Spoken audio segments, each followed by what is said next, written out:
everybody. You have found the Notion Club. Today, and as always, joining me is Mariah. Say hello to everybody, Mariah. Hello, everyone. How was your Thanksgiving? It was good. You didn't introduce yourself, Ethan. I didn't introduce myself? Oh, well, I'm Ethan. No, you didn't. In case that wasn't obvious. Yeah, today I just have to and bring that up. forever and always, it will be Ethan and Mariah doing this podcast. So if that isn't obvious, it should be now. There we go. My Thanksgiving was pretty good, I think. Yeah. How was yours? Well, that's good. It was pretty good, I think. I got wine drunk. Oh, that's the best kind. That's my favorite kind of drunk.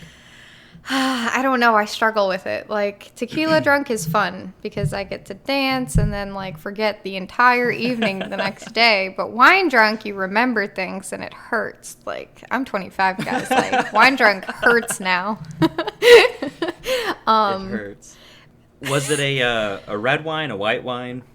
Well, I started off with 2 beers. I think that's probably what happened. I started off with 2 beers, and then I think I that picked up mixing on game. Yeah. But I also don't think, like, I ate enough at Thanksgiving, because my husband and I, we went to his coworker's family's house.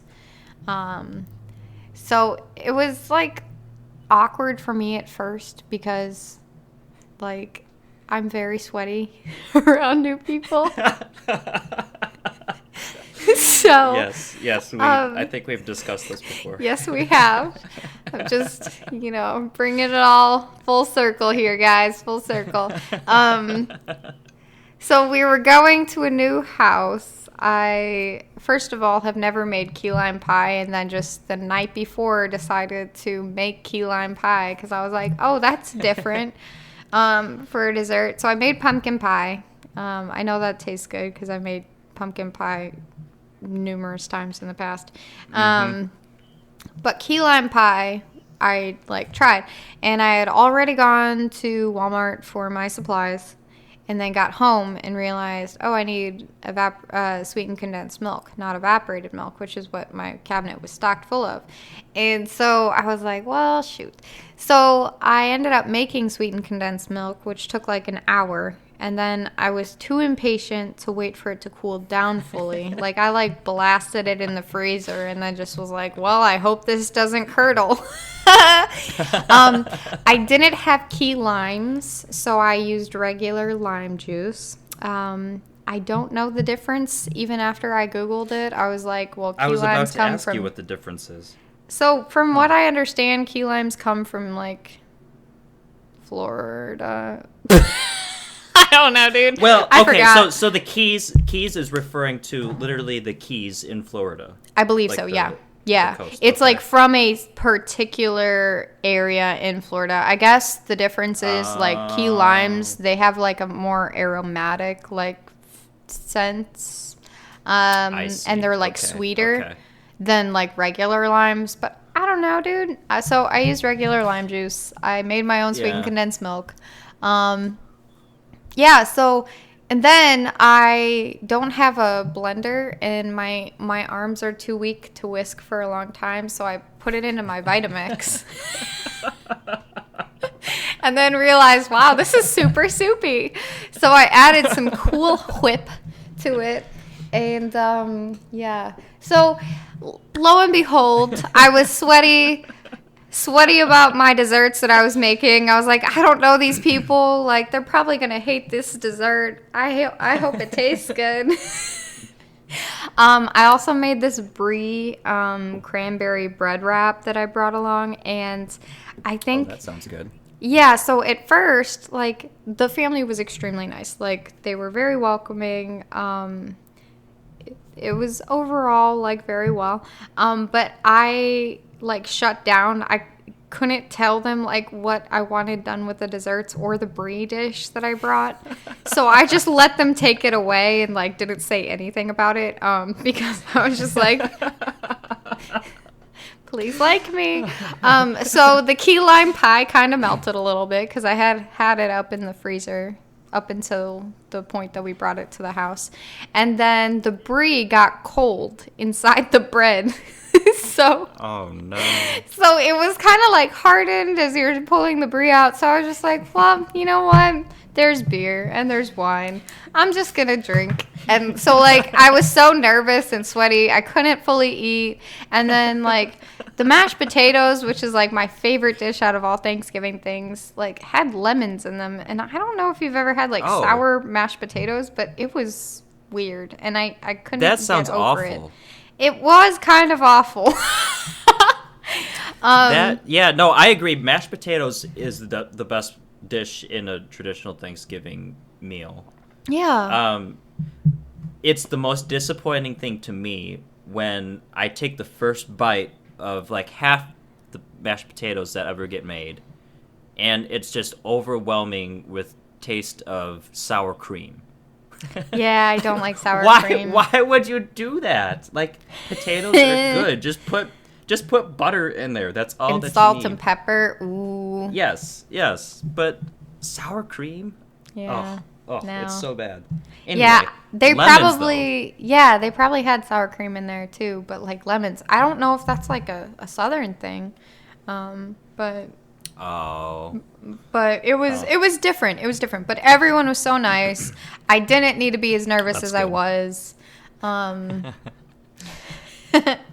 yeah, but that was my interesting, I guess, take on. Oh, I didn't have to hear about politics on Thanksgiving, so that was a win. Hey, that's a plus. Hey. Nice.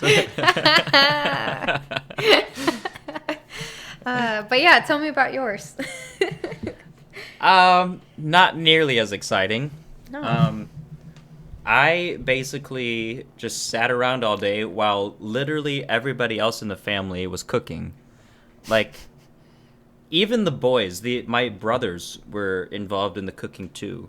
And I, like, at one point felt like walking into the kitchen and telling everybody, why don't y'all just calm down for a moment and let's all just sit down and, like, have, some time together. But then I walked in the kitchen every time and everybody was having so much fun with their cooking that I kind of felt a little left out. Why didn't you just go in and cook something? I didn't have anything to make. My little brother brought, I guess his boss gave him, half of a hog. And so he brought a bunch of, pork bones in and was making a soup. Wow. My older brother had just shot a deer, so he brought venison that he was smoking. My dad was making the turkey. My grandma was making the mashed potatoes. My sisters were making pies. Everybody's just having so much fun and is really into what they're making. And I was like, oh, man, I should have brought something to make. I wanted... So I just drank... Just roll up a cigarette. Watched football, and then, during commercials, was reading or rereading Sam Harris's essay on free will. Yes. And dinner, as is very predictable with my family, was 2 hours late or 2 hours later than most people eat. So we ate at 8 p.m. What? And so I was starving by then. And tried to stay as committed as I could to not eating anything before Thanksgiving dinner so that I could eat as much dinner as possible. But I think what that ended up doing was shrinking my stomach so much that I couldn't even finish the first plate of food that I got for myself. But it was all very, very good, and it was, I think, worth the wait. Aww. So, and you were surrounded by family. Yes. No, I mean, make no mistake. It was a good time. It was a good time. You should have just gone in the kitchen, started rolling up cigarettes, and been like, this is my contribution, guys. You're like, Grandma, you want a cigarette? Oh, that would have been funny. Something. I should have made something, but I didn't. You make really good Hobbit potatoes. Yes. I should have done something like that, but For whatever reason, I didn't. Oh, no, I take it back. I made ice cubes. My dad, for whatever reason, doesn't have an ice cube tray. Oh, and okay. so I'm like scouring the kitchen looking for something to make ice cubes in. And wound up finding a I don't even know what it's called. You just sound like the black sheep of the family. That's me. That's a pretty good description. Anyway, I found a thing that you like make popsicles in. Okay. Like if you fill these things with juice and put them in the freezer. Mm-hmm. And so I find this, and everyone's like, I don't think that's gonna work. You're not gonna be able to get the ice cubes out. And I was like, oh, I will. Just wait. And so I surprised everybody. I filled them up with water, put them in the freezer. They froze, and then to get them out, I just put it in hot water, and then of course that like heated up the plastic, and then the ice cubes came right out, and they were shaped like popsicles. And I bet you were so smug too. I was You were like, yeah, get this, guys, it worked. You're like, would you like an ice cube? Oh no, because you doubted me, you do not receive one. It wasn't too far from that. That was pretty much the scene. So anyway, yeah, that was my funny Thanksgiving. It sounds pretty great. I want to zero in on something that you briefly mentioned a few minutes ago about talking about politics around the dinner table. How do you tend to react if you suddenly find yourself in a political discussion? I tend to run away as fast as I can. And if that doesn't work, I try to listen as much as possible. And when you say your first instinct is to just run away, do you have any idea why that may be? Oh yeah, because I don't like the political talk. I think it's divisive, and I think it's a distraction for people in general. But sometimes I will stick around for the conversation to hone in. I guess it really depends on the audience that you're around. Oh, definitely, yeah. You know, because I feel like with certain family members or certain friends, just immediately coming out the gates is going to be a heated discussion. And you have to really... Yes. I think you have to weigh, okay, how is this going to affect our relationship? And how is this going to affect me? Like, how am I doing emotionally right now? Am I able to handle this conversation? Or am I going to come out the gates kicking and screaming? If I am going to come out the gates kicking and screaming, maybe I should just walk away, because I value relationships over my political opinions, because at the end of the day, those change, but family and friends, I think it's important to try and stick around with. Right. I would say, in addition to gauging your own mental or emotional state, if you can handle it. I mean, maybe it's a little bit judgmental, but I think, for me anyway, I also have to gauge the other person. Like, this person, if I know them well enough, sometimes you can know they're so dug in their ideology that there's absolutely nothing that I could say that would sway them anyway. And so if I mean, certainly you can always listen to what the other person says, but if you want to actually have a productive discussion and share ideas, there are certainly some people that just at that time in their life, they are not open to it. And so I think there does need to be a little bit of discernment in that as well. I was watching this TEDx talk, and the speaker was Rob Weiler or Willer, I don't know, but how to fix our broken political conversations. And basically he pointed out a couple things. He pointed out that if we want to make real change, the best thing to do is to remember that everyone is human, that we, I think all generally want the best for America or our country. And he said he went into a story. Oh, well, first I have to come back to. I have to say this. He said that today's political scene was he saw it like a movie, like a zombie apocalypse, and there was just this disease spreading. You guys will have to look it up, or we'll include a link to it in our show notes. But it's excellent. Anyways. Through all of his storytelling, he comes around and points out that there was a study done that liberals tend to endorse or care more about certain values, and conservatives care about certain values or tend to endorse values. And he said that liberals tend to point out equality and fairness and care and protection, whereas conservatives tend to point out loyalty and patriotism, respect for authority, purity, and sanctity. So he said that they did a series of tests where they gave a mixed group several different essays. So the first group, which was mixed, both liberal and conservative, were given a essay about the environment. It was a pro-environment, like why we need to save our planet and that kind of thing. And they did the first speech where they pointed out. Let me actually get my notes on this. The first essay that was pro-environmental, which leaned more to the left or the liberal stance, was the key words that they used in the essay was harm and destruction. So they found that the liberals, those were their like words that they picked up on, and they generally, he said, leaned towards pro-environmental issues anyways. And then the second group got a second essay, and this was more conservative leaning. And they said that they added words like pure, beautiful, and disgusting into how, like we should care about the purity of our environment and in maintaining the beautiful country of the United States of America, essentially stuff like that. And towards the end, I think they also did a third essay where it was just a mixed group and there wasn't any political leanings, just to get a good gauge.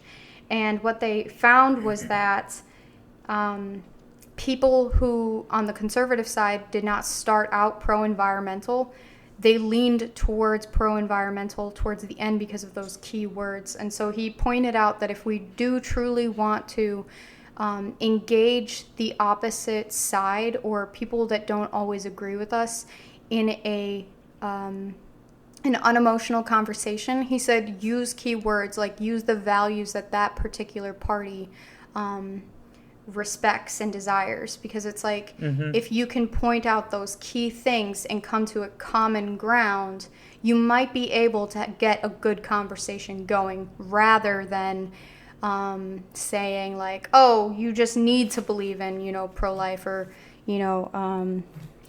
pro-choice and stuff. Like, instead of shouting, he said that one of the huge things that they found was conservatives and liberals, when they were talking with one another, they tend to talk past each other. So they would just shout what they believed past the other one, and then the other person who did not believe what they believed were like shouting back past their heads, and neither one of them learned. So he was like, if you do want to turn the conversation around, gauge your audience, essentially. And then he said also, I believe empathy and respect was one of the other things that we need to remember. Empathy, respect, and connection. And he was like, those are ways that we can change the conversation. Then, I don't know. Just to me, it's like, I feel like the political scene, we're just shouting at each other, constantly berating one another. And it's like, the definition of insanity is doing the same thing over and over again, expecting different results. Why do we continue to shout at one another and expect that the other one's just going to understand and take your side? Like, sometimes if you want real change, you do have to be empathetic, respectful, listen, engage in the way that the audience understands, and then go forward. And, I don't know. I really enjoyed his talk anyways.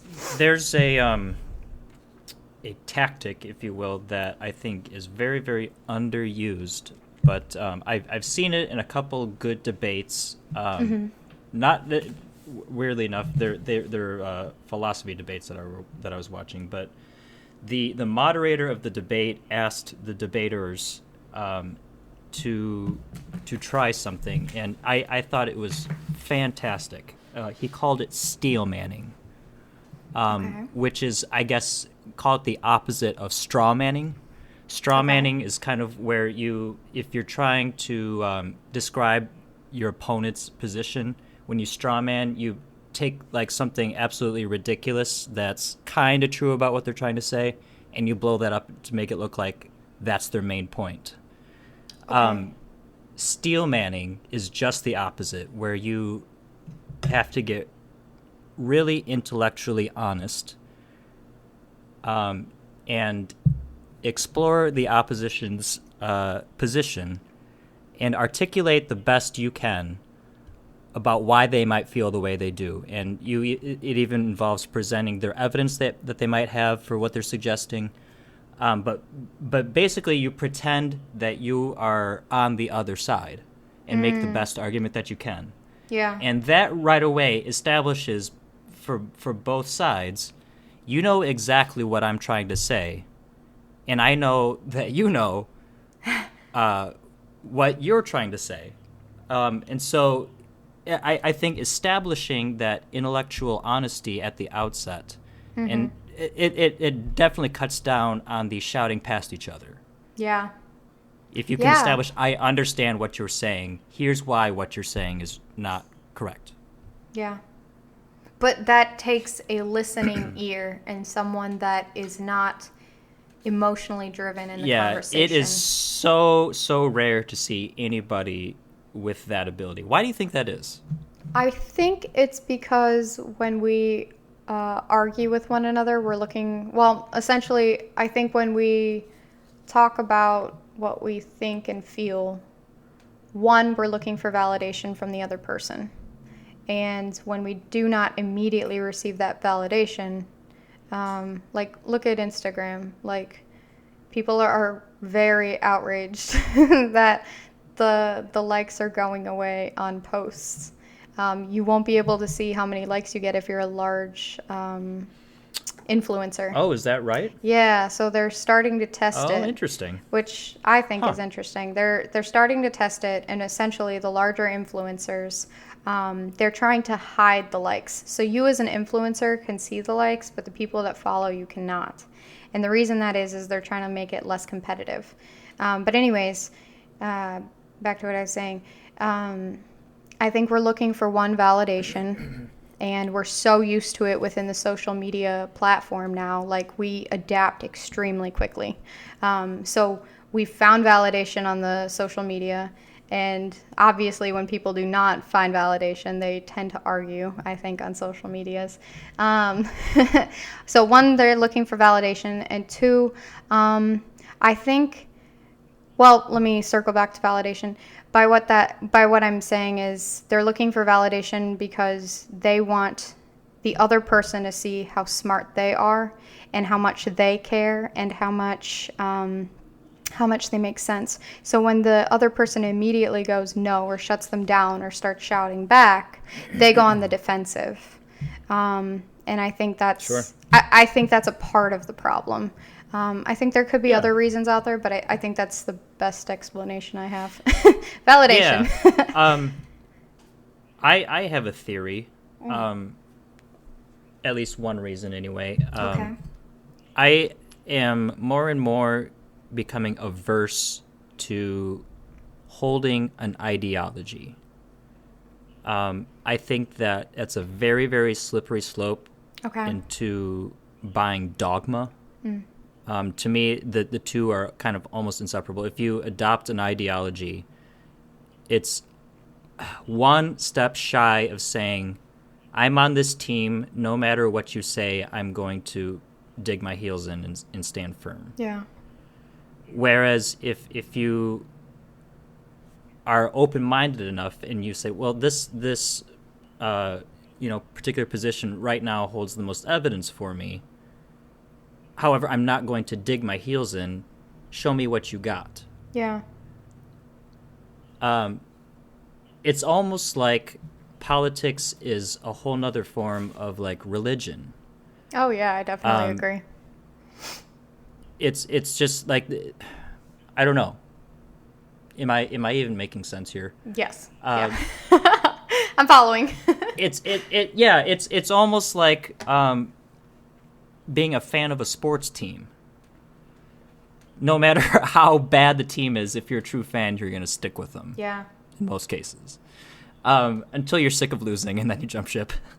And that's kind of how I'm seeing ideologies these days. Mm-hmm. Like, this is the one that I closely align with, and so I'm standing firm. I'm not going to hear what you have to say because this is the right thing. I think it was Joe Rogan who said on that podcast that you had sent me, he mentioned that politics is the new sports for people who do not enjoy football. And I think that was... Oh, absolutely. I think that was... Yes. Yeah, so yes. Tying it back into what you were saying, like, yeah, this is becoming a religion or something people are willing to die for. Over. Yeah. I mean, I will say, as apolitical as I am, I do think it's like really fun. This is what I do every day, admittedly, guys. I like to in the morning open Google News and just read headlines. To me, it's like following real life drama. Oh no. I rarely actually click on an article. Yeah. I just like to see the headlines. Like, this is happening now. And Trump says this. Trump responds with that. People say this. Trump responds with this. It's actually. I mean, it really is fun. Yeah. Almost like you were saying, in the sports sense, it's fun. Yeah.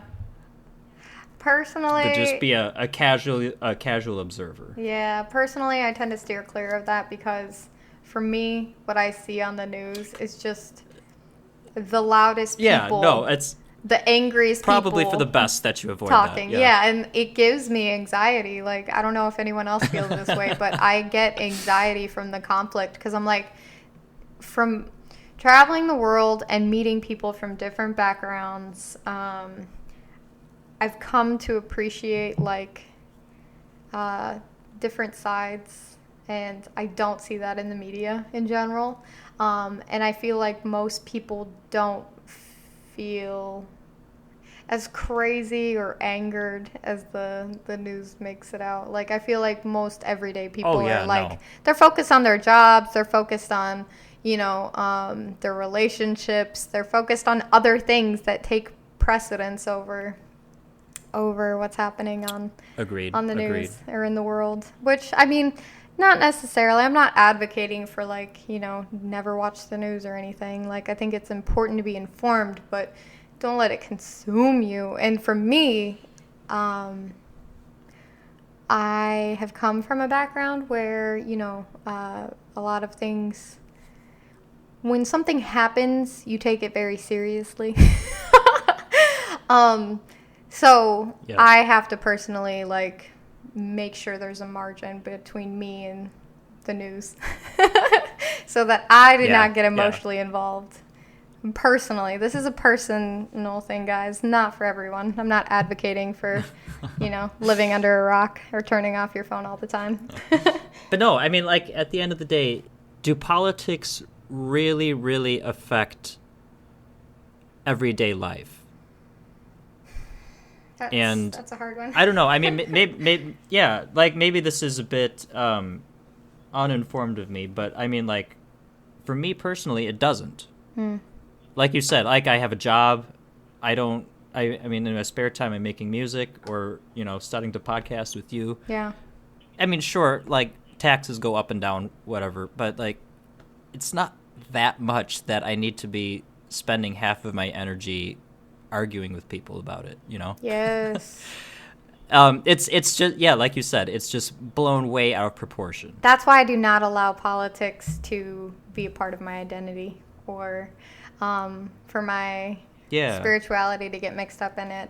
I don't, claim what I vote for as a part of who I am. I tend to not really choose a side.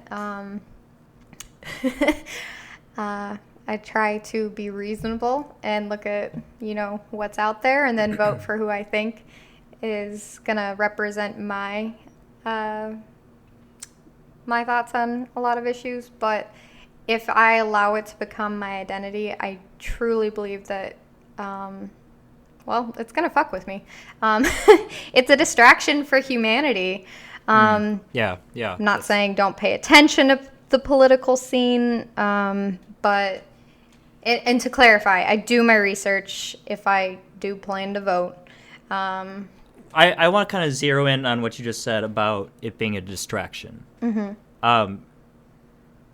It's true. Like, when you start, because I mean, it wasn't too long ago that I was pretty politically involved. I used to be way more conservative than I am now, and I was definitely, team right. Yeah. It really does distract from the way you view people in your life. Yeah. I definitely used to, like, look at somebody, and then, like, there was definitely that filter, oh, well, that person's a liberal. Take what they're saying with a grain of salt. And it's like, it's so destructive and so distracting just because I was holding a certain ideology. Yeah. I think that's why it's important to allow yourself to be fully formed as an individual before you dip your toes in. I don't know. Maybe we should make the voting age like 30. But I've never been intrigued by politics. I've never allowed it to rule the day for me. But yeah, I definitely believe that, like, I'm well-rounded now as an individual. I've had so many different experiences. But yeah, no, like, I think politics should not be a part of anyone's identity, and you should allow your view on politics to be shaped by who you already are, not by yeah, I don't know. I guess you guys would have to interpret that for yourselves. I think this is actually from that TED Talk that you were just mentioning a few minutes ago. Oh, was it from the other one, though, that I sent you? Oh, you watched two of them. Okay. Yeah. I don't remember the gentleman's name that gave the one that you sent me, but he kind of summed it up pretty well in a quote by George W. Bush, of all people. And I mean, like, I know, like, that's gonna make some people's eyes roll, but I don't think that just because it came from Bush doesn't make it any less true. Amen. The quote is, "Too often we judge other groups by their worst examples while judging ourselves by our best intentions." Yep. I think that is a perfect summation of politics. It's true. There's no one is willing to be empathetic and vulnerable, and to give another person the opportunity to be just as smart. You're with yourself all day, like, you think you're the smartest person to walk this earth, most of us, if we're being honest. And to just to be... Sorry, go ahead. I don't want to interrupt you. Just to be... I think it's important to at least give someone else credit and allow them to talk and hear them out fully. Yeah. Just like what Wish was saying, like, we pin the worst intentions on that person. That's our viewpoint on them. And then we personally think we have the best intentions happening. And that's just not the case. Sometimes they have just as good of intentions as you do. It's just they view the world a different way. Yeah. I think everybody could do well by taking a long, full drink of some humility. Yeah. Like, every issue is just about a 50-50 split in opinion, left and right. Yeah. Like, who do you think you are that you can declare half the people of the land to be stupid and totally incorrect? Like, I don't know, maybe take a step back and wonder why half the people out there disagree with you. They might actually be coming from a sincere place. That's an excellent point, Ethan. Maybe, just maybe, they might have a point if half of the, population in the United States disagrees with your point. Yeah. In that TED Talk that you were talking about, that's the one by John Noonan, and the title for that, guys, is Why Politics politics make us mean and stupid. And yes. I honestly laughed several times during that podcast. Like, the title alone is great. But that podcast actually summed up how I generally view politics. I generally view that it's a distraction from real, honest human connection. He brought up that story about the family from the Midwest where the daughter called the family one day and was like, yes. I no longer feel comfortable driving to around your house or staying in your home because you guys support gun rights. Right. And he brought up an excellent point. He said if you wanted to change the viewpoint on gun rights in the United States, well, you did nothing for it. Right. You only hurt your relationship with people that care about you the most, and you care about, well, you should care more about the relationship with that family or friends than just making your opinion known. Like, yes, you can be very serious about what you believe in, but there's a better way to have a conversation. There's a better way to tell your family and inform your family on what you believe is right and incorrect. That did nothing for the guns laws. And I think that was an excellent point that he made. She's trying to change legislation about gun ownership, but not doing anything for that. Instead, just kind of boycotting the family. Yeah. And like there's absolutely nothing productive about doing that. Like that's not helping anyone or anything. It's making things worse. Yeah. I think within that podcast he made some excellent points. You guys really we'll pin a link to it. It's an excellent 10-minute video. But I will warn you, you do have to be open-minded.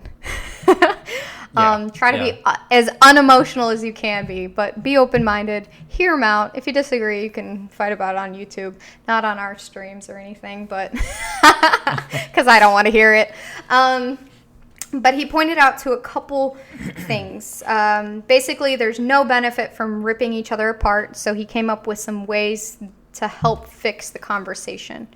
And he brought up, be knowledgeable. He was like, inform yourself. Find sites that are not leaning left or right, or hear both sides. Go on different sites, read both sides, be knowledgeable, and check your facts. And I was like, yes, finally someone said it. What it means to be knowledgeable is not just having your own ammunition ready to go, but knowing exactly what the other side is and where they might successfully poke holes in your argument. Yeah, and I thought it was a great point. He said also to be passionate. And guys, listen to the video. Go back and listen to the video so that you guys can understand his version of passionate, not just like, I don't know, enraged. Right. And he said, went up with like emotional, passion. Emotion. Yeah, be passionate about what you stand up for, but not passionate in the way that you go about it, where your passion overrules your sanity, I think. Yeah. And then he pointed out to having more questions than answers, and I thought that was a really good point. A lot of times at the family table, everyone shouts an answer, and nobody is willing to ask the other person what they think about, I don't know, labor laws. No one is willing to go around the table and ask like different viewpoints and then why they have that viewpoint, And I thought that was great. Instead of having an answer and assuming their thoughts and their heart behind the matter, don't assume, ask more questions. And I thought that was really great. He also said that the United States needs to chill the fuck out, and I was like, yes. Yes. No, that was funny. He was, it was like a mock campaign poster. Something about, my refrigerator is running. Vote for my refrigerator because America needs to chill the fuck out. Yeah, that was great. That was great. Yes. But no, I like what you pointed out there about asking questions. I think that's actually a really good way, maybe even to challenge somebody who might hold a view. Instead of just like, as soon as they say something, arguing with them about it, keep asking why. If they're making a point, Yes. why? And then, like, maybe they've thought it all the way through and they can answer all the why questions, but maybe not. And maybe they can, like, suddenly realize the error in their argument just from you asking the question instead of being abrasive and egregious about it. Just keep asking questions. I think that is the basis for a really good discussion. I feel like people are going to shut you out at the moment you start telling them they're wrong without them explaining why they think they're right. And that goes a part of fact-checking. You know, don't just fact-check articles online. Fact-check the people you're discussing this with. You know, fact-check why. You know, where did you get that from? Where, you know, why have you come to this conclusion? I think that's really important. The first TED Talk that I was talking about, he brought up this point where because left or liberals and conservatives, they have different values, but you know, I think a lot of us value the same thing. We all value our freedom. We all value, you know, I don't know, respect for authority. Maybe not. Maybe not. I don't know.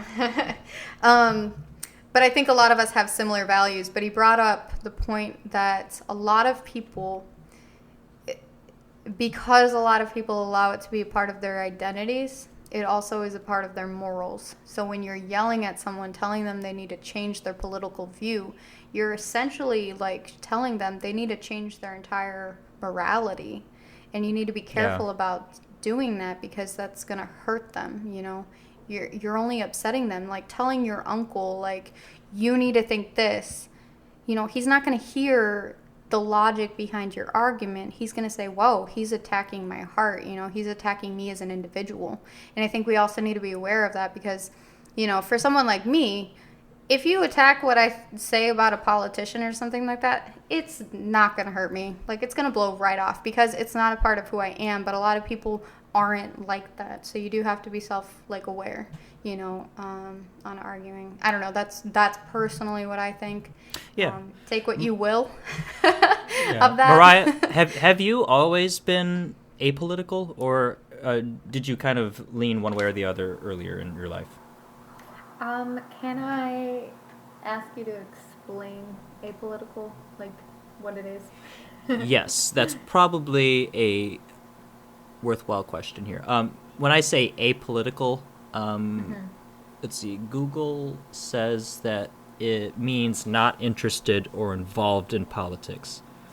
So, yeah, I guess you could say there are different degrees of being apolitical. I mean, you and I both vote still, but we don't actively engage in arguments. We don't have any loyalty to a specific party. I guess in that sense, have you always been apolitical? Okay. To that degree, anyway. Yeah, I honestly think I have. I think there were times that honestly, I felt... Okay, so when President Obama actually won, I knew some people that just absolutely went out of their minds, and they just thought he was the Antichrist. And I feel like emotionally, I shut down. I was just like, I don't care. Like, honestly, like looking back now, I'm like, I'm glad that Obama was president. I think each president happens for a reason. You know, we get to taste the different flavors of people, if you will. So I think it's a good thing. But I just remember when Obama became president, like, people were losing their goddamn minds. And I was like, nope, I don't want to be a part of this. I believe ever since then, and I'm 25, guys. So when Trump, or not Trump, I'm sorry, I keep saying President Trump. When President Obama was elected, I think it was like right as I was becoming eligible to vote. Honestly. Oh, right, yeah. I don't remember what year he was in. Oh, 2008? 2008 was the, yeah. Maybe I'm thinking of a second election, because he was in office twice. Correct? Right. So 2012 would have been his re-election. Yeah, so 2008, the first time when people lost their goddamn minds. I remember, like, not caring because, one, I couldn't influence the vote because I was too young at the time. But 2012, I was definitely 18 around that time. And I was just like, all right, what happens?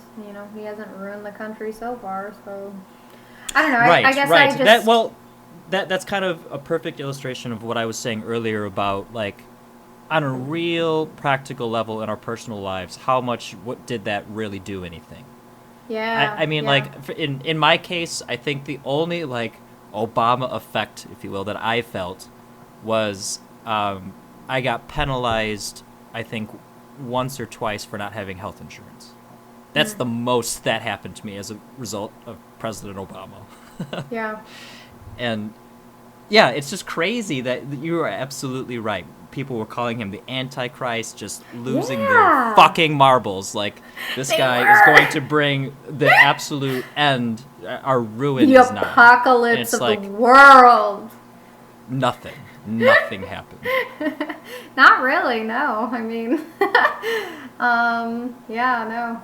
Like, yeah. And even with this current, like, President Trump, people are losing their goddamn minds. Yeah. They were calling for impeachment, and it's like everyone's making it like it is the biggest deal in the world, and it's like, do we realize how many presidents, like, over the last, I don't know, hundreds of years have been trying to be impeached? Like, we've tried it several times as the American people, and sometimes it's worked. But it's like, is it really important? I heard something interesting, actually. I believe it was the Liberal Party, Democratic Party, where they said that they have to have... It was from that Tulsi, what's her name? Tulsi Gabbard, yeah. Yeah. She pointed out that the Democratic side, maybe I'm wildly misquoting this, but it's on a Joe Rogan podcast. Going off the top of my head, guys. I remember her pointing out that the Democratic Party said that they need him to be impeached so that they don't have to go up against him for the second, for this next election. And I was like, that's interesting. Like, impeachment is sort of a weird thing, and I don't fully understand it. Impeachment does not mean that he will be booted from the office. Impeachment just means he's no longer allowed to be in the commander-in-chief? Or? No, let me do a quick search here for a good explanation from the web, because this is important, and not everybody understands this. Okay, impeachment is the process by which a legislative body levels charges against a government official. Impeachment does not in itself remove the official definitively from office. Interesting. It is similar to an indictment in criminal law, and thus it is essentially the statement of charges against the official. I remember both Nixon and Clinton were both impeached. But before they could actually be removed officially, they both resigned. Last shred of dignity, if you will. I wonder if that's like a respectful way, like, hey, we are going to impeach you.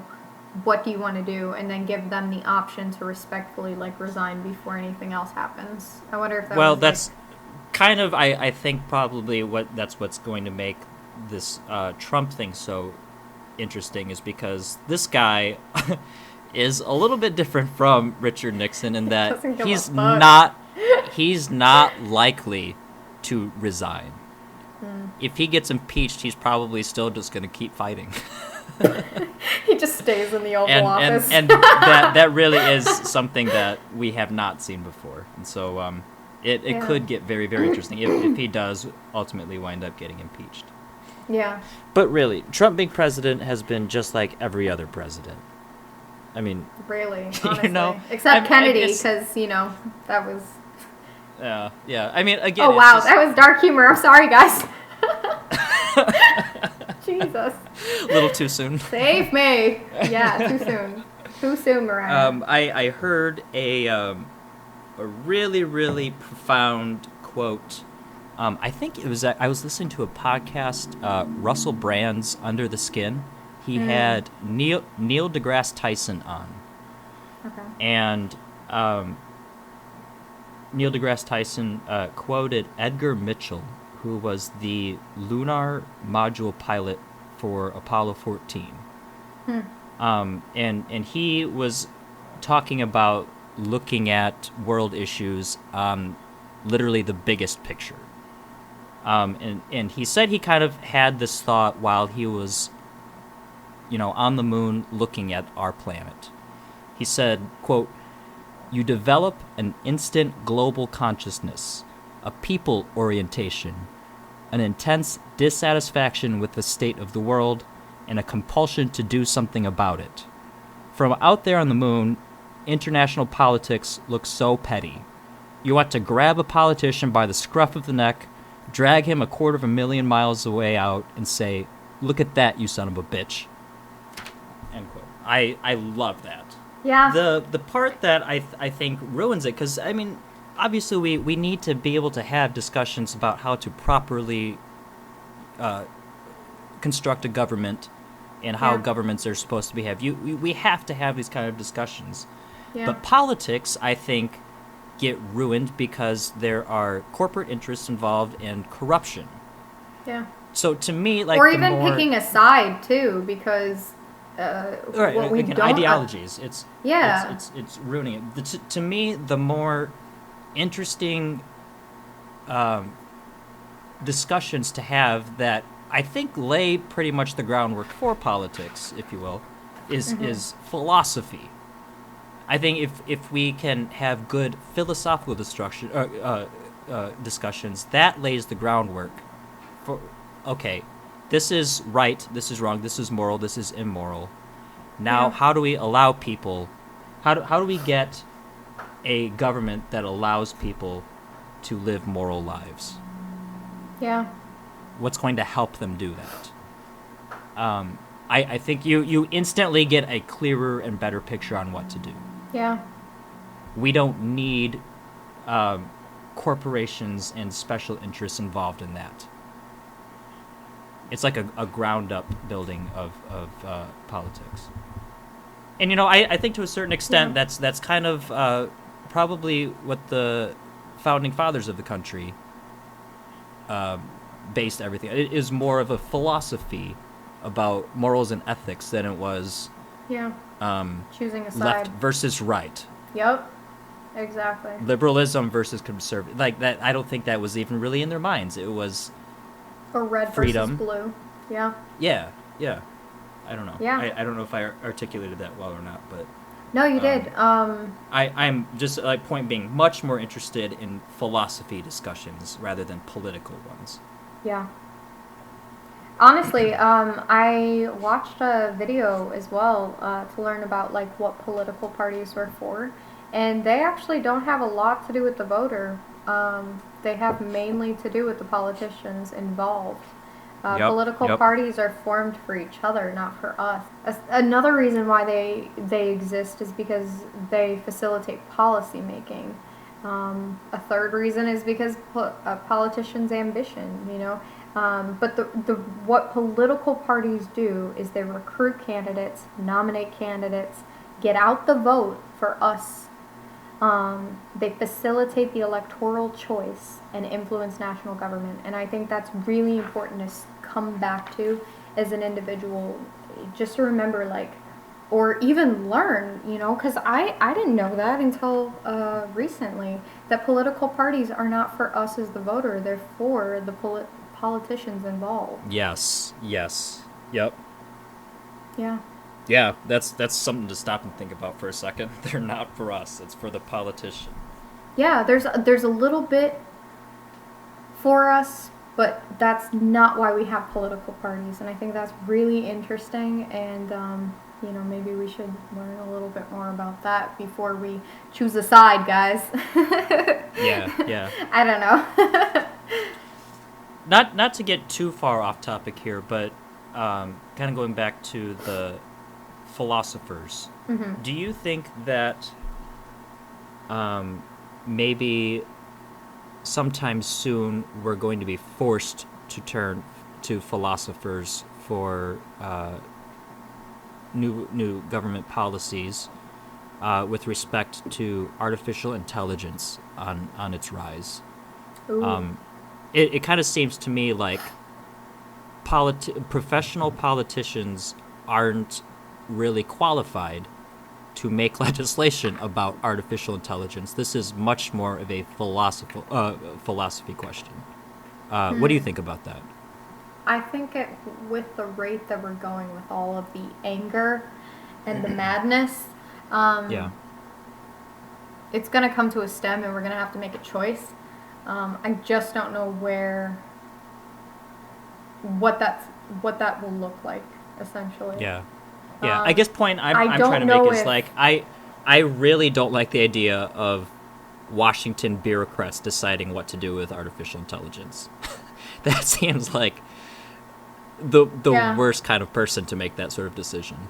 No, there needs to be more freedom from the people, more decisions from the people. I would yes, rather. We do elect politicians, but so do the big companies. If we want to thwart the machine, we have to remember it's also the companies, the large companies that do not have us in mind as individuals. They have us in mind as consumers, and we have to remember, if we want to take back our country, we need to stand up and vote for our country. Does that answer your question? Does that make sense at all?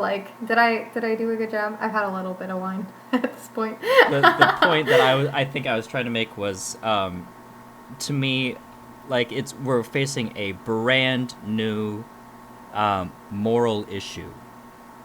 Okay. How far are we allowed to let a whole new form of consciousness develop? Something that could, potentially destroy us. Do we really want politicians who, as you point out, are influenced by corporations, and sometimes we're not even allowed to know who contributes to certain campaigns and whatnot? Mm-hmm. So yeah, I don't really feel comfortable with a decision that large being made by an institution that's that corrupt.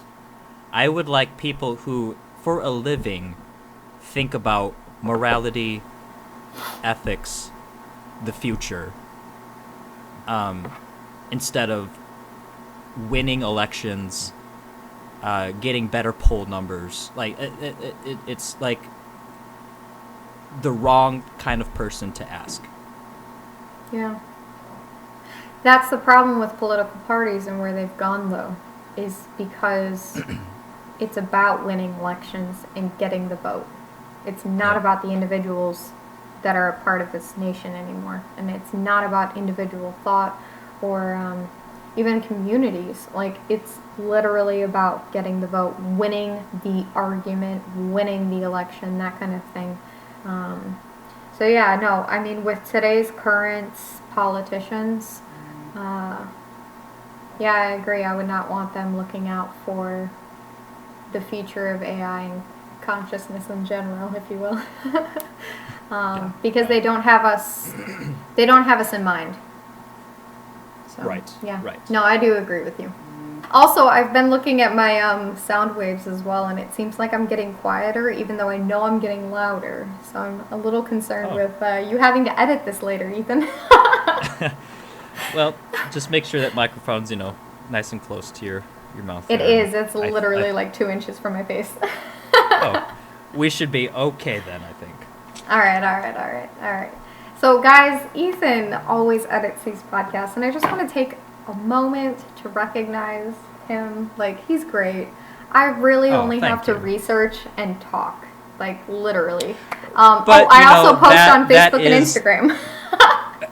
That the researching and the talking, though, is what makes the podcast. You know, like, without there wouldn't be any content to edit. So, but thank you for every single saying time you could honestly just have your own podcast with your own thoughts going out there, and then your own editing. Like, it would be perfect. I don't think so. What would be fun about that? Well, there would be less sweat and less on my end, if you will. Oh, stop it. But I would like to wrap it back to, I truly think politics are a distraction for today. It's a distraction from ourselves spiritually, so physically, spiritually. It distracts us from human connection. We're so wrapped up and so angry and emotionally involved and driven towards politics that we forget the people around us. I'm sure all of you know, the conservative dad sitting around the family table, and the daughter who, both are allowing their politics to interrupt their personal relationship. Instead of loving without conditions and agreeing to disagree, because their personal relationship is more profound than their current view of red versus blue. I can guarantee you every single family or every single friend group has this problem. And I think that's where politics and taking sides is very dangerous. I think it's important to stand up for what you believe in, but taking a side and wrapping it right back to what you said towards the beginning, this is where I stand. I will not listen to you. This is where I stand and I'm not moving. I think that's dangerous. Because I think it's truly better for us to love thy neighbor over and above making sure that my neighbor knows what I stand for. Plus, we're creatures of habit, pattern, addiction. When I systematically choose to see the humanity in someone who disagrees with me on who the president should or shouldn't be, I'm training myself to not allow politics to become a distraction. And I think that's really important. That's what I personally think is just constantly reiteration that, like, human connection and seeing someone else's opinion as equal of an opinion to mine. I think that's really important, that empathy, that respect for one another. We've lost that in today, but yeah, but is it necessarily our fault? And I would love to pose this question towards you. So we are creatures of habit. We get addicted so quickly. We adapt and change so quickly. Is it necessarily our fault that people have bought into the political agenda, of just everyone being angry, so angry that they can't think straight? I think it was Aldous Huxley. Basically, he wrote about man's almost infinite appetite for distractions, and I think that's a sign of the times. In his book Brave New World, he writes about a dystopia not of dictatorship but of distraction, where sex, entertainment, and busyness tear apart the fabric of reality, and I think human connection as well. It's a boring book, guys, but I think it's well worth the read. And then the thought process of how does this look in today's world? How does this correlate with today's world? I truly think that we allow red versus blue to distract us from taking a hard look at ourselves in the mirror as well. And I think at some basic level we know this, and I definitely know that the media knows this. We're fed our filtered version of reality more than several times a day. And I don't think it's healthy, honestly, Ethan. Like, I don't see it being healthy. Preach. Exactly. And even if we are fed politics all day long, agendas aside, we don't have the time to ponder or facilitate a clearer version of reality. And I think that's also important. So I don't always necessarily blame the individuals for allowing themselves to get sucked into this vortex of, emotionally driven politics, because we're too busy to sometimes recognize when something is dangerous to ourselves. We're addicted. Yeah. Well, I mean, not only that, and distracted. I would also say it's not entirely individuals' faults. It's constantly thrown in our face. Mm-hmm. Like you Exactly. can't go anywhere without hearing about politics. So it's almost in a way a discussion that is kind of forced on us. Yes, it is. So not always is it the individual's Sorry, I don't want to cut you issue? off, but to end my point, not only is it not our fault, but it requires resistance to not get sucked in. You have to resist that vortex. Mm-hmm. And you also have to be self-aware, and taking a moment to breathe and just be self-aware, that could help you from being sucked into that vortex, of just bickering and maniacal thought processing. It's just it's not good. And the news plays a huge part of that. I mean, politics aside, they have an agenda, and it is for us as consumers to pay attention and to feed them more money, and for our distraction, or for our attention, if you will. And I think it's also disgusting. important. Exactly. I mean, how do you pronounce his name? Freud? F-R-E-U-D? Oh, Freud? Freud, thank you. I couldn't remember. It was at the tip of my tongue, but I just couldn't say it. Freud was one of the first people to point out that as humans, we are not as autonomous or as rational as we believe ourselves to be. I think it's important to remember that they are concerned about ratings and views. We are consumers to them, and the longer we allow ourselves to fall into their traps with getting emotionally involved in their name-calling, finger-pointing, and hate speech, will just, I don't know, it's not going to be pretty. But also, we're all so concerned about Nazis today. Hitler was great at this. He took fear and desire and used it to woo the people. And I think we really need to be careful of today's media. Are they wooing us into attention and into distraction? Are we as autonomous as we think we are, and as right basically weaponizing emotion? Yes. So when we're looking at politics, I think it's very important to remember to not be emotionally driven, to be, how does this fit into reality? And not my reality. Right. How does this fit into general reality? Everyone else's, us as a conglomerate, or us united. How does this work in the real world? Not just my world. How does this work in the real world? To I guess kind of help illustrate the point you were just making there, it's actually kind of been discovered that the Russians have kind of cottoned on to just how divisive politics is in America today. And so there are thousands of Russians that are employed to just set up social media accounts and sow discord amongst the American people. Just say really, really brash, egregious things about the left, and say really crazy, outlandish things about the right, just to get people riled up. Wow. Again, that's crazy. Weaponizing emotions. Mm-hmm. Yeah. When we aren't able to think straight as humans, we allow our, what is it called?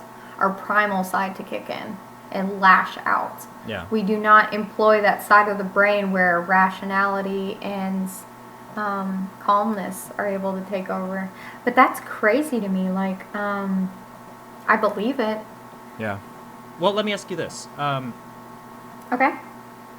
What would you suggest we do to break this polarized political climate? Ooh. I don't know. To me, I mean, I don't, obviously, like, you can't legislate this. So it seems to me, anyway, that it really is like a ground-up thing. It really is just going to take an awakening from individuals to just wake the fuck up and go, this is out of hand. Chill out. Yeah. Chill the fuck out. Yeah. One, I definitely think we need to be more careful about the news that we watch. Yeah. And not just mindlessly watch and get distracted and play Candy Crush along the way. I mean physically watch the news. Like, look at what is happening. How are they harnessing their arguments? Are they using emotion, to drive their point through? Think about it. Take a step back. Look at it. Look at your social media. Our social media is set up to an algorithm to put us into the circles and to show us the things that we want to see, essentially. I mean, our devices are constantly listening, whether we turn it off or not. It's listening. It's set up for us to get a dopamine hit and come back. Keep coming back, And in social media, like, they need viewers. They need consumers. And so if they put you in the same circles, the same systems. So yeah, I don't necessarily think it's always the individuals. I do think it's the mass media that we're being fed.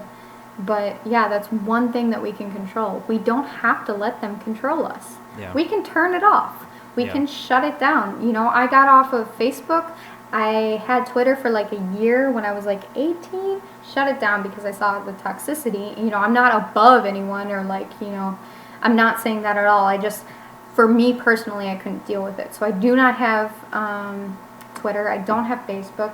I had Pinterest for a time, but then I also saw the consumerism and the materialism with it. I like it for recipes, but I will not save a pin if it comes to like fashion ideas or other things. Maybe I'm a little crazy, but I have never liked Pinterest. I mean, this is a whole nother topic, but I am kind of the opinion that Pinterest kills creativity.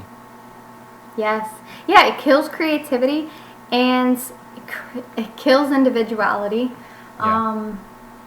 It makes you look at the other side of the fence and say, wow, the grass is really greener. So you become greedy and you need to consume more. Yeah. That can definitely, it's not envy, but, dissatisfaction in yourself. Yeah, you become greedy. You don't think you'll never think you're enough. I keep Instagram, but I also am very careful about who I follow. I don't like following too many people where it's like, ooh, am I getting envious of this person? Maybe I should just unfollow for a little bit. It's just like there's certain social medias that I've learned to tune out, and certain social medias I've learned to just tone down for a bit. You gotta get your memes from somewhere, right? Yeah. I actually have toned down on my memes a lot lately. I've been trying to get into self-reflection a lot, or just like reading in general to build up my concentration, because I know that my concentration is not good, and sometimes I don't listen fully to people, and I want to be so in the moment. I want to hear what someone else is saying, like, so badly, but my attention span is so short. Like, guys, come on, help me out. I was reading the other day that the general, like, I think it's American, maybe it's wrong, but general person, I'm just going to say person for the heck of it, the general person's, like, attention span is 8 seconds. Do you know what a goldfish's attention span is, Ethan? A goldfish's? Mm-hmm. No, I don't. It's 9 seconds. We are a second behind goldfish. Oh my God. Oh, for man. real. What has happened to We've humanity? allowed them to be. I think it was like before it was at like 20%, like I don't know, in the 1800s or something like that. But our attention span is 8 seconds long. And I've been so mindful about it. I'm like, how long can I think about this one quote or this one poem or this one video? How long can I do it? I lose track immediately, like every single time. I mean, the last time we tried to record, I know, and it's not necessarily our fault entirely, but we do have control. Guys, we can say no, we can stand up to the man, but we also have to be so open-minded and self-aware to the point where we can stand up to the man. It takes a long time, I think, honestly, to get to that point. Personally, I had a breaking point where there were some suicidal thoughts, like for me personally, you know, I'm gonna be honest, like there have been times where I felt no self-value, no self-worth. I didn't find myself like, I don't know, I couldn't adjust to my surroundings. And I think it took a little bit of time, just a little bit, you know, to realize that, you know, okay, I need to get my priorities straight, you know. I cannot allow outside opinion to rule my feelings and emotions and my inner self. Like, I have to take a long, hard look, you know, at myself in the mirror, and then I also have to filter out what I think is important. I'm not a part of cancel culture. I do not think that anyone should cancel them, like, other people's opinions out, because that's where we start to go wrong. I mean, obviously you can see that in today. If you don't like someone's opinion, you immediately delete, unfollow, block, those kinds of things. I mean, even your parents, like, what the fuck? Yeah. You're really going to delete or block your parents? The worst part about that is it's not even necessarily their opinion. It's just something that they might have said 10 years ago and may not have even meant it. Like, I am a firm believer that we are not defined by our worst moments. If that were the case, then we would all be agree fucked. With you. It's just, right? Did that worst moment happen to be recorded in some manner? You know, it's the worst thing I think that's happened recently is this new cancel culture. It's so bizarre. We as humans should be able to make mistakes and then say, oh, fuck, I messed up. I'm sorry. Yeah. And then the rest of us should come up and be like, bro, I got you. Let's go. You know, this is how we do it better. But no, cancel culture is it's so dangerous. When we don't agree and we shut out the person, instead of finding commonalities or forgiveness, we think, you know, like, instead of saying, like, hey, our commonality is every man is equal, we miss out. Like, instead of, like, when we miss out of that opportunity, like, it's hard, you know? Like, this is what, I think that's why everything is so toxic right now, is cancel culture. So another suggestion I would give, if you want to change today's politics, don't buy into the cancel culture. Find a way to forgive, move on. Doesn't mean you have to talk to certain people or be a part of situations that are unhealthy and toxic, but try to work out forgiveness in your heart, you know, and then maybe that'll bleed through into the situation. I don't know, but don't hold resentment for some things, because sometimes people are at their worst, you know.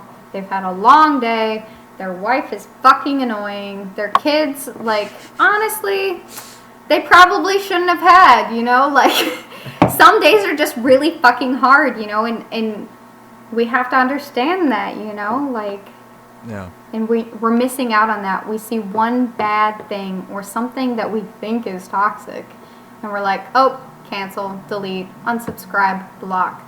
That is not the right way to deal with situations and hard problems.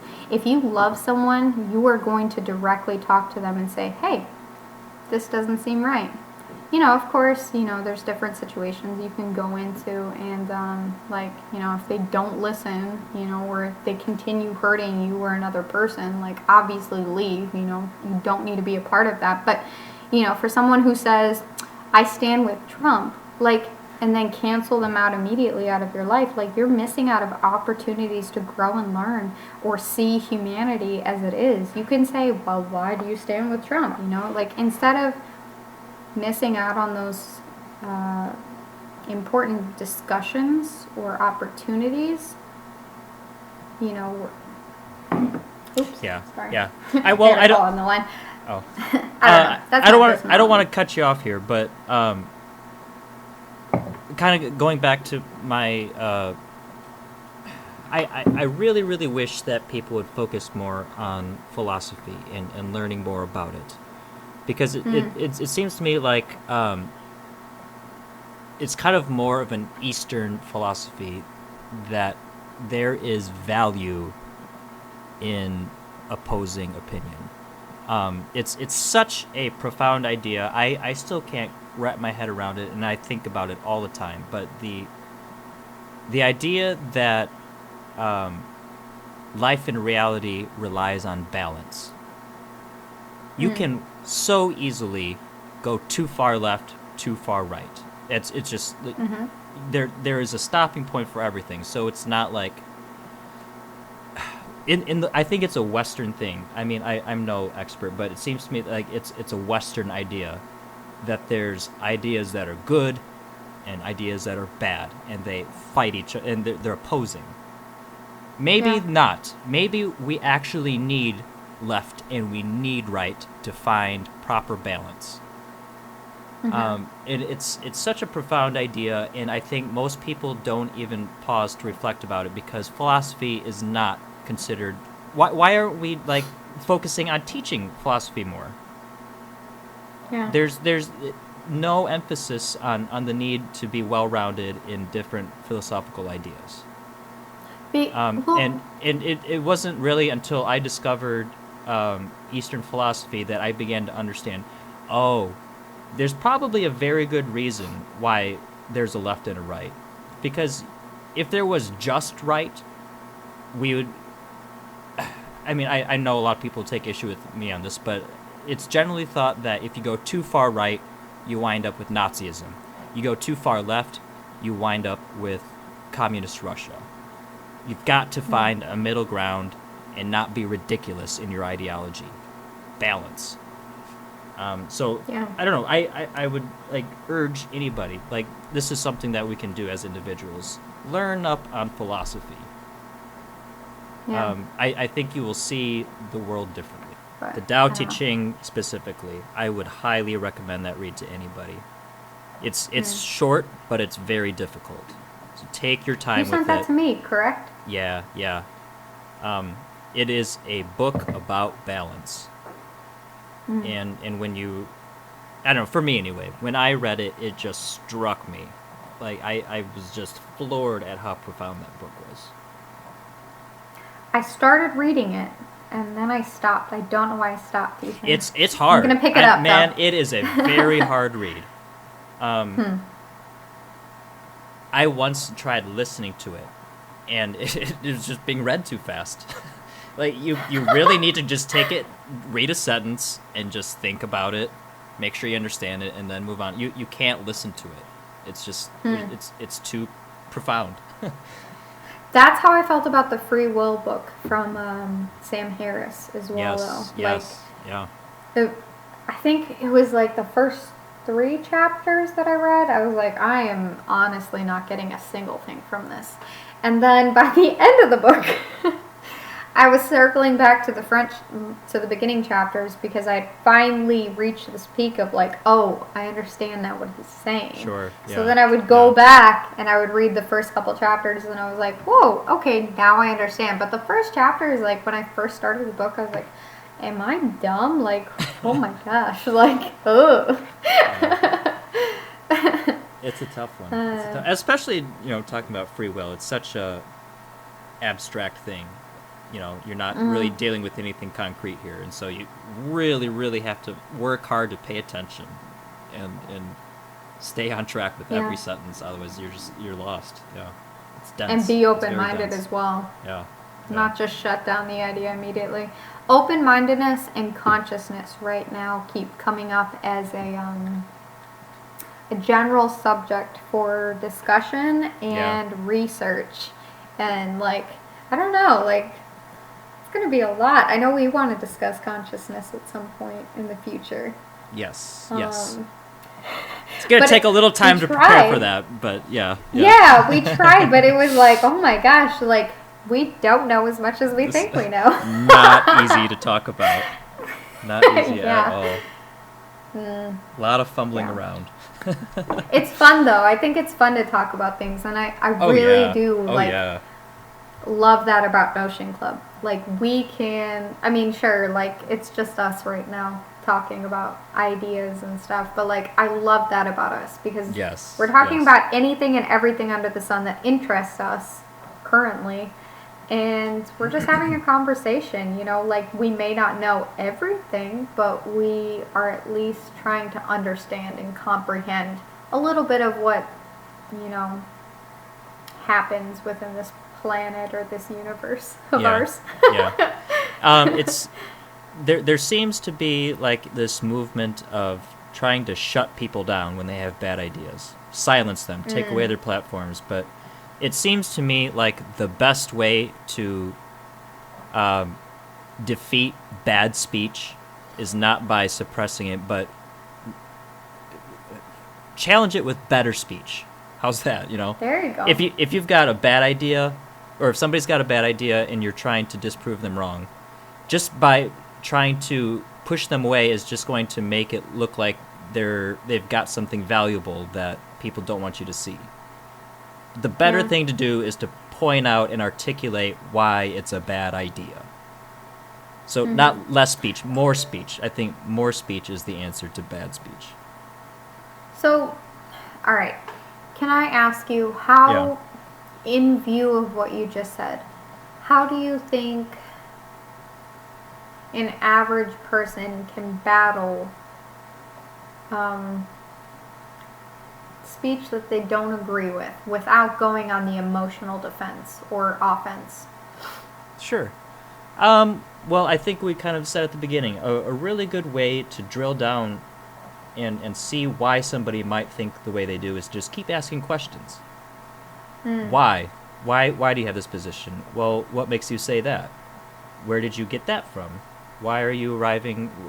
You know, you can eventually get to real specifics.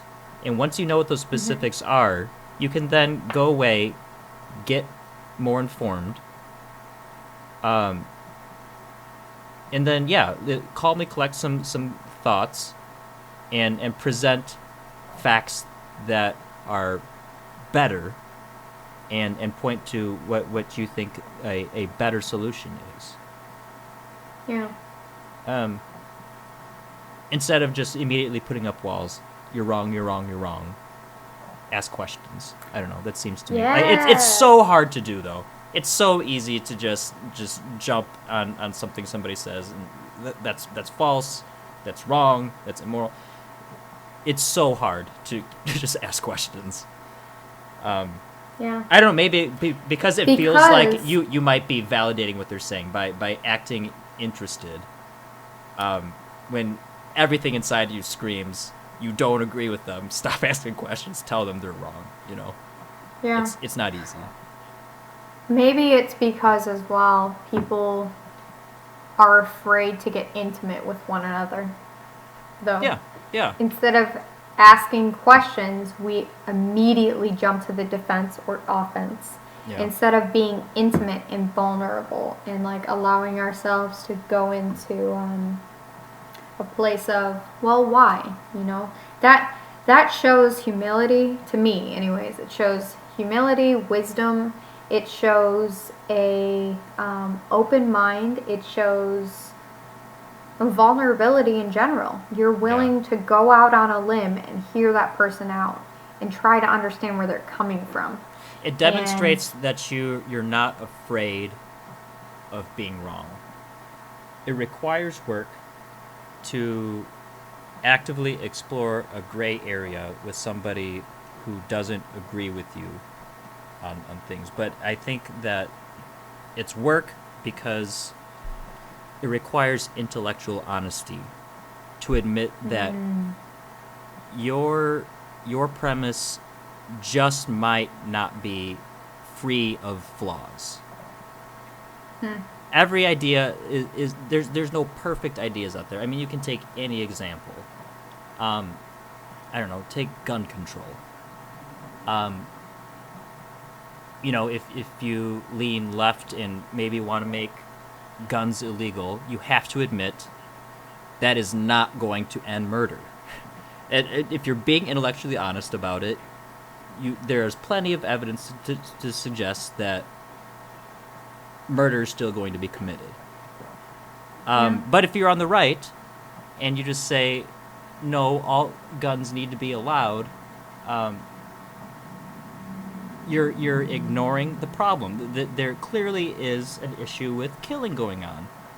And it requires a certain amount of honesty from both people to say, okay, my way isn't perfect and your way isn't perfect. How can we mediate this issue and come at a solution that's going to work? Clearly there's a problem. We need to find a way to fix it. And that takes work. And it's maybe just a lazy thing. It's easy to just sit in your ideology and say, my way is the best, your way is stupid. Yeah. Anyway, it is getting late here, so we're looking at wrapping up here pretty soon. I was just going to ask you one more question. All right. How do I want to phrase this? Do you see anything positive in politics? Or maybe not even do you see anything positive, but is there anything at all that you might even just get enjoyment out of?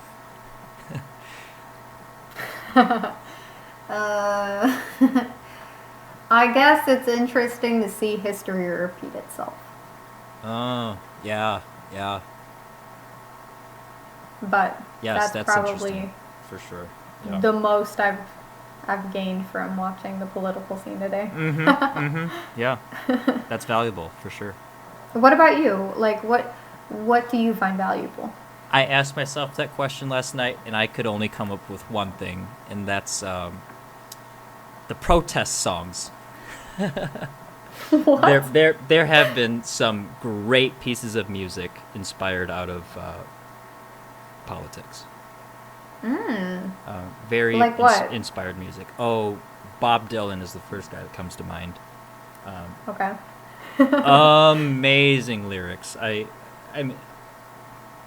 I'm sure everybody knows, but I mean, like, Bob Dylan was just such a genius with words and had a way with summarizing the culture, and putting that into art. So yeah, Bob Dylan, Pink Floyd. Pink Floyd also has amazing lyrics about political discord. So anyway, yes, my answer is music. Can I add one more thing? Absolutely. I just thought about this, but I do think one thing coming out of politics today is seeing how different people are from one another. Oh, and I think that's beautiful. Yeah. Yes. I think it's beautiful. So, yeah. Good thought. Let's end there. Peace out, bitches. All right. Bye.